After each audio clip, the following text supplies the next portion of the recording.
Hai,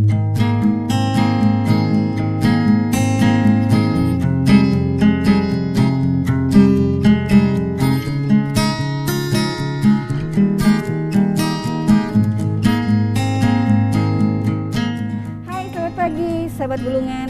Apa kabar? Jumpa lagi dengan saya Erdin, alumni SMA 70 angkatan 86. Hari ini ada yang spesial loh. Saya berada di kediaman salah satu rekan sahabat Bulungan. Mas SMA 70 baru saja memiliki ketua komite yang baru. Siapa gerangan? Jangan lupa subscribe dulu, like dan share jika memang menyukai video ini. Ini dia Mas Yudi. Halo Mbak Erdin, apa kabar? Sapa dulu Mas Yudi kepada sahabat. Halo sahabat semua, sahabat Gebulungan yang paling hebat-hebat. Terima kasih sudah mengundang saya di acara ini. Oke, Mas Yudi. Ya, gimana terima kasih Mbak? nih waktunya. Pertama, saya mengucapkan selamat atas terpilihnya Mas Yudi sebagai ketua komite. Ingin tahu loh, apa sih yang mendorong Mas Yudi mencalonkan sebagai ketua komite SMA? Terima kasih Mbak Erdin. Jadi jalan ceritanya begini Mbak. Ya, jadi komite yang lama itu sudah selesai masa jabatannya itu pada bulan Agustus 2020 ya. Dan memang seharusnya waktu itu kan dilakukan pemilihan untuk ketua komite berikutnya ya.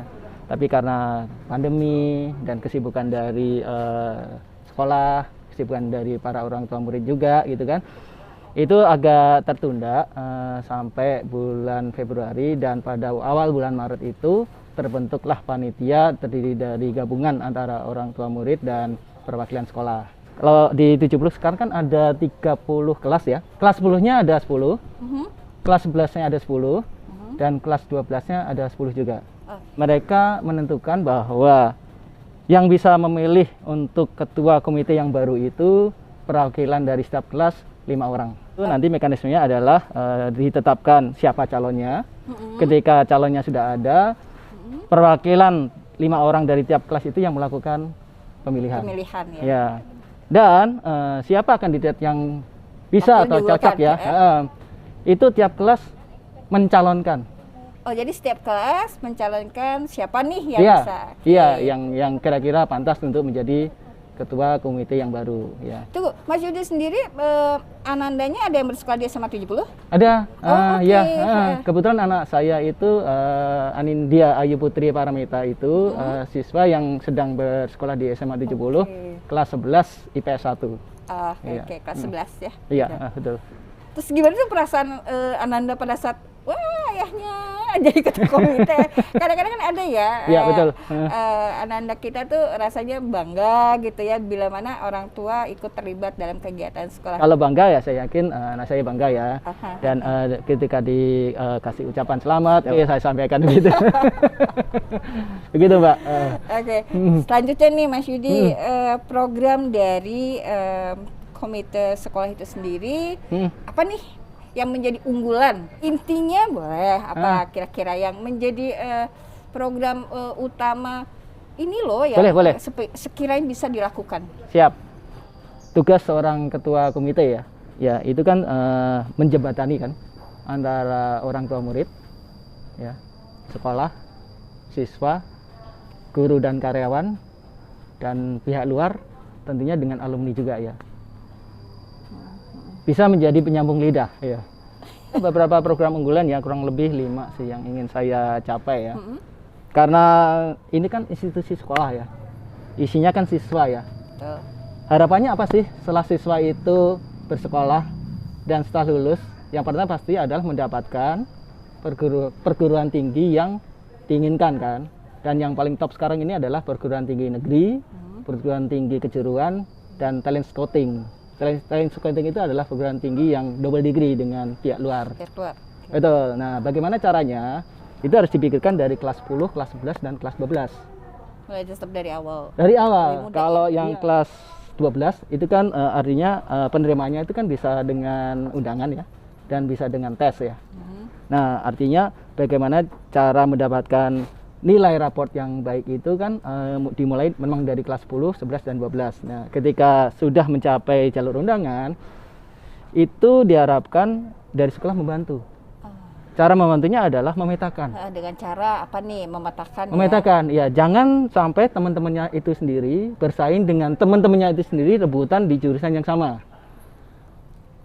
Iya.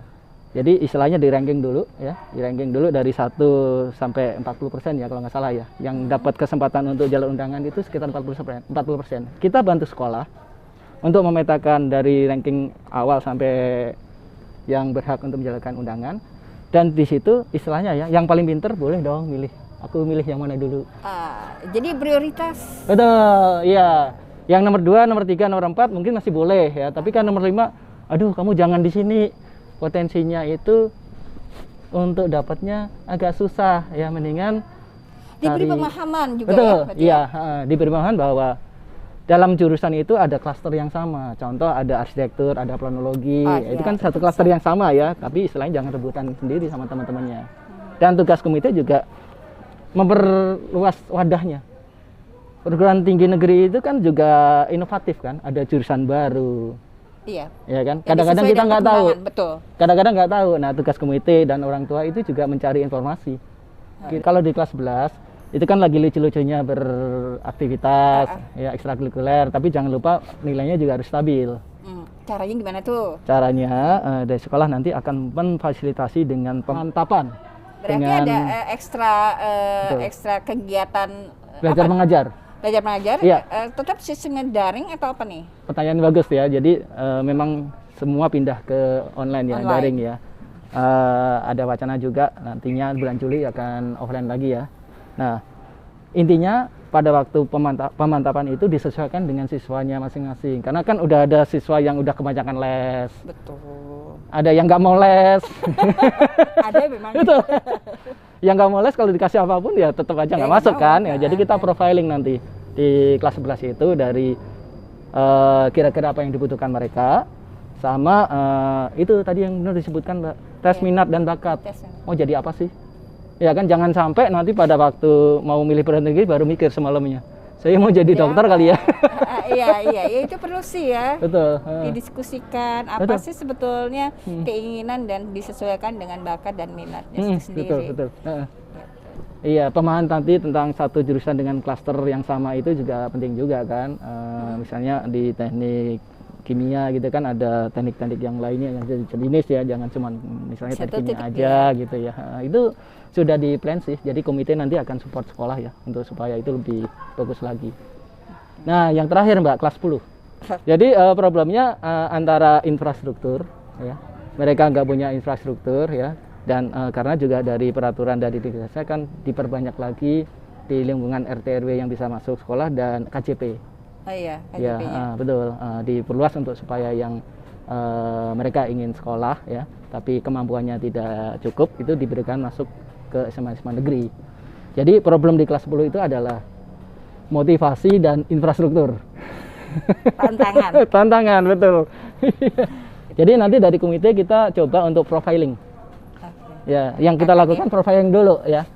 Kadang-kadang kalau kita nembak dengan satu senjata ke semua belum tepat ya. Jadi kita profiling di tiap kelas. Nanti kita mohon bantuan ke WOTK masing-masing kelas itu untuk istilahnya ngobrol ya, dekat dengan orang tuanya. Nah, ketika kita dapat profiling itu ya kan, ada sekian orang yang begini, sekarang sekian orang yang begini ya kan. Kalau bisa diselesaikan tanpa ada pendanaan, bagus kan ya. Kalau motivasi kan kita bisa panggil apa istilahnya psikolog atau motivator ya. Tapi kalau berkenaan dengan infrastruktur ya, perlu handphone, perlu laptop ya, mungkin kita harus diskusi lebih luas lagi, lebih banyak lagi. Betul, setelah kita tahu profilnya. Itu yang pertama Mbak, dari sisi ini meningkatkan jumlah siswa yang diterima di perguruan tinggi negeri, perguruan tinggi kejuruan dan luar negeri. Satu lagi ya, kita ini juga beasiswa itu kan banyak ya Mbak ya.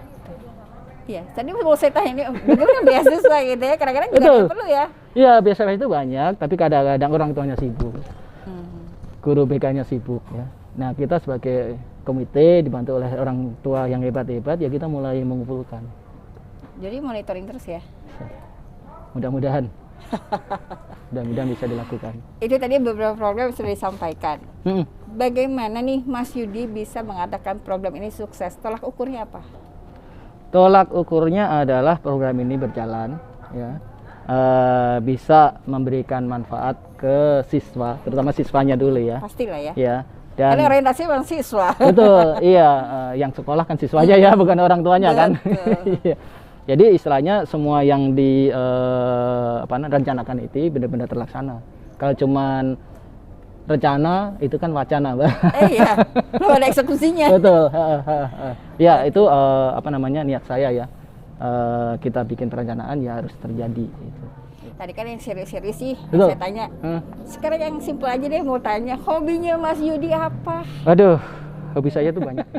Boleh 2, boleh 3, apa boleh? Yang jelas kalau dari sisi olahraga itu saya hampir senang semua olahraga.